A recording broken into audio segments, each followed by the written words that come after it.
팔꿈치가 떨립니다. 저는 32살 여자예요. 남편은 저보다 4살 많고 결혼한 지는 4년째입니다. 결혼할 때 시가에서 2억 정도 들여서 집을 해줬어요. 남편이 결혼 전에 모아둔 돈 일부까지 포함된 돈이었고요. 집을 알아보는 동안 의견 차이가 있어서 결혼하고 나서 반년 정도는 월세방을 구해서 살림을 시작했습니다. 경기도권 신축으로 들어가 살자는 걸 제가 재개발 노리고 구축 아파트에 들어가자고 해서 결국에는 제 말대로 구축 아파트로 들어갔는데 재개발은 안 됐지만 아파트 값이 그때 대비해서 지금 2배나 뛰었습니다. 집값 오른 거 가지고 생색은 엄청 내요. 시댁도 시댁이지만 남편이 자기 덕분에 우리가 앞으로 10년은 모아야 할 돈이 한 번에 들어온 거 아니겠냐며 엄청 난리부르스예요. 집값 오른 거 당연히 좋은 일이지만 가계부 관리하는 저로서는 사실 와닿지도 않아요. 이 집이 2배 올랐다고 해서 다른 집이 안 오른 것도 아니고 더 늦기 전에 아이도 가져야 하는데 13평짜리 방 한 칸 비좁아 터진 아파트에 살면서 아이를 어떻게 키우냐는 생각도 듭니다. 이사를 생각 안 해본 건 아니지만 말한 대로 다른 집도 올라서 선택권이 넓은 것도 아니고 그래서 그냥 기억 없이 재건축만 기다리고 있네요.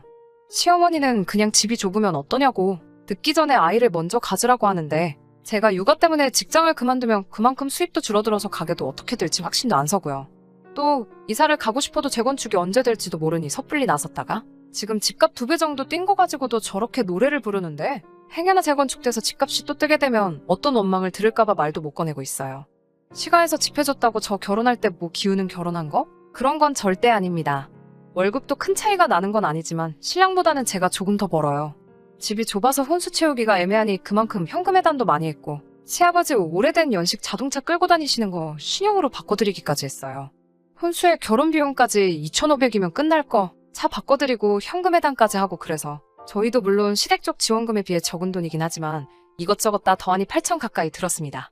결혼할 때부터 시가에서 집 해준다고 생색내는 남편 때문에 더 무리한 부분도 있고 남들 강남 신축에서 시작하는 신혼부부들도 있는데 서울 외곽에 지은 지 30년 된 아파트 받으면서 기우는 결혼하는 것 같은 느낌 주는 게 싫었어요.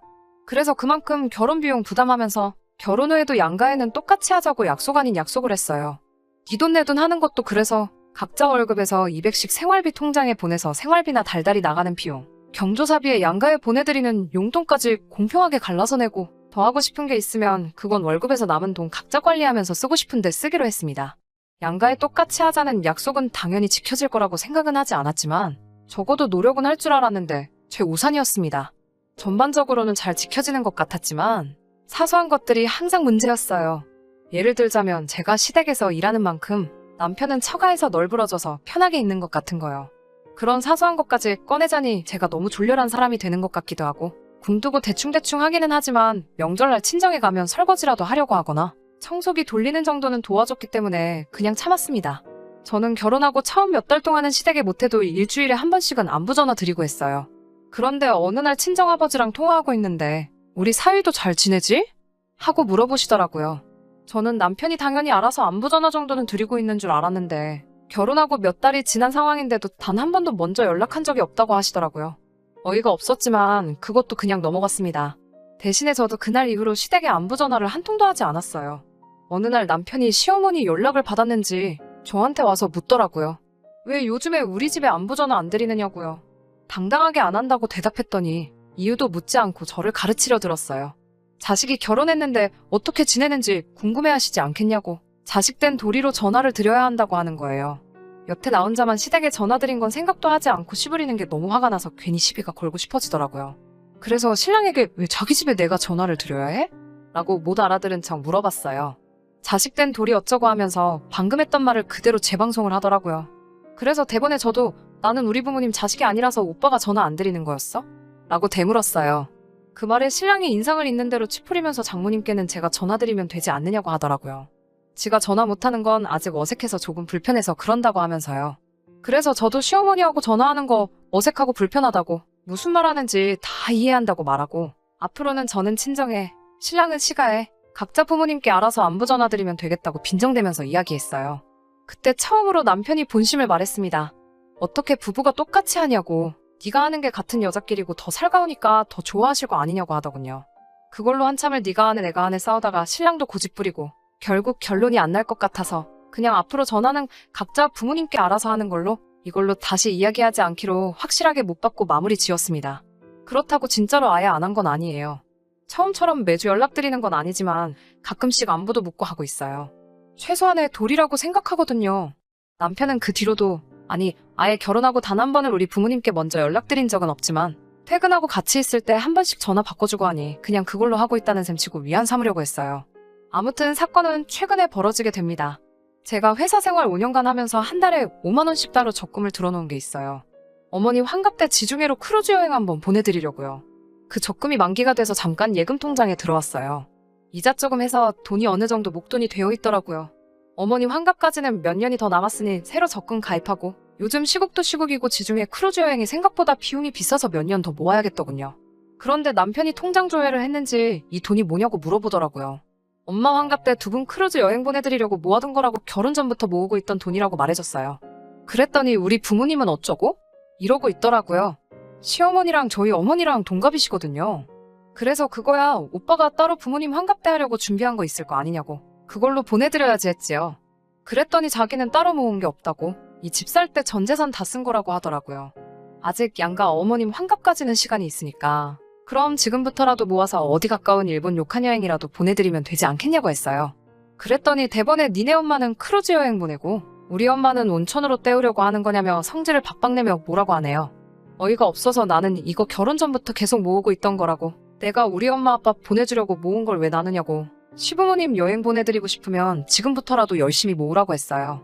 그랬더니 대번에 결혼 전이래봐야 1년밖에 더 되냐고, 결혼하고 나서도 모아왔으니 그건 엄연한 횡령이라고 하면서 입에 거품을 물면서 발악을 하더군요.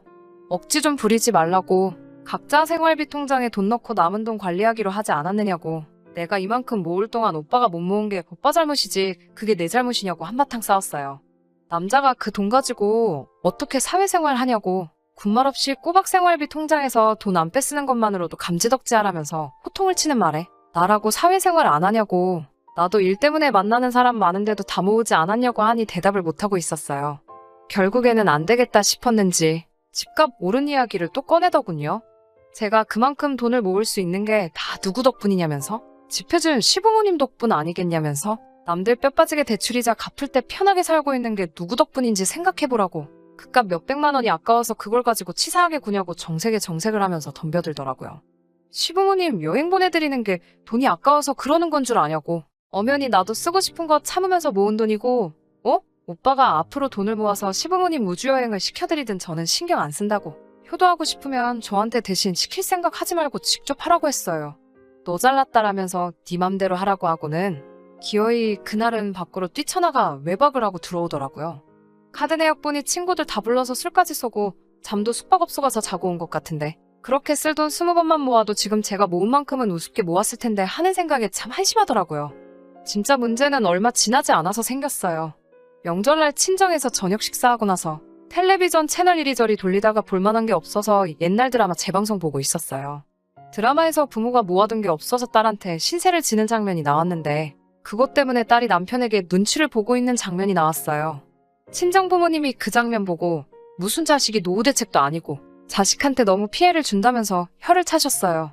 평소에는 우리 부모님 불편하다고 말도 안 붙이던 남편이 괜히 맞다고, 결혼이 무슨 회사 인수합병 하는 것도 아니고 자기도 그 말이 100번 맞다고 생각한다고 맞장구를 치더라고요.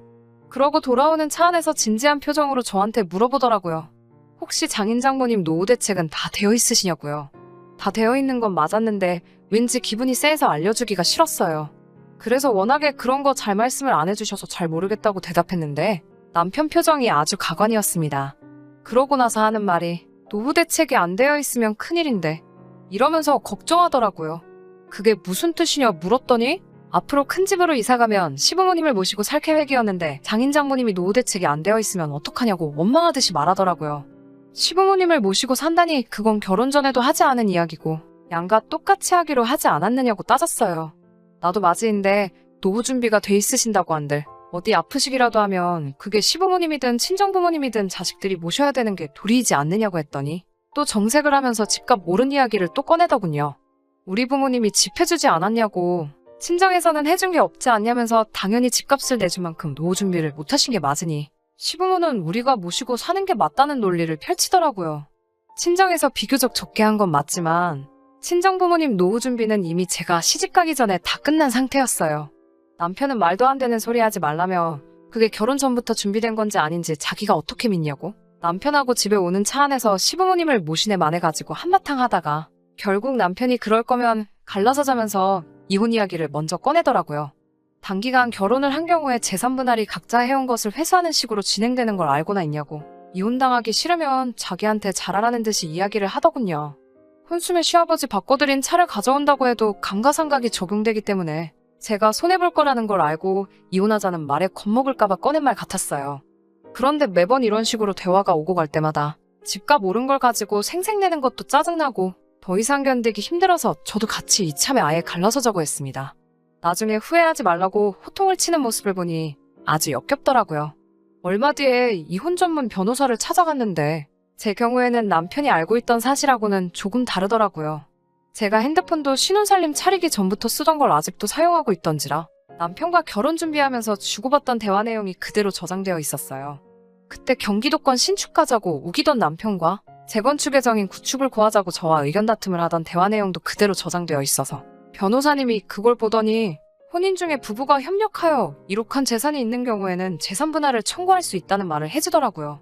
그때부터 남편 얼굴이 사색이 돼가지고 이혼은 그냥 해본 소리라고 자기가 잘못 생각했다며 다시 잘 해보자는데 이미 오만정이 다 떨어져서 남편이 원하는 대로 이혼해주려고요. 그때 그 울상이 된 표정만 생각해도 속이 아주 꼬셔 죽겠어요. 그런데 그걸로는 만족이 안 되네요. 이혼 서류 어디다가 숨겨놨냐고. 도장 여기다가 두고 갈 테니까 나 퇴근하기 전까지 찍어놓으라고 했는데 이젠 제 도장까지 숨겨버렸어요. 하지만 결국 남편과는 이혼할 계획입니다. 그동안 가지를 않아서 휴가도 쌓인 게 많으니 친정부모님하고 그 돈으로 세계 일주나 다녀와야겠어요. 제 사연은 여기까지 하고 이만 마치도록 하겠습니다.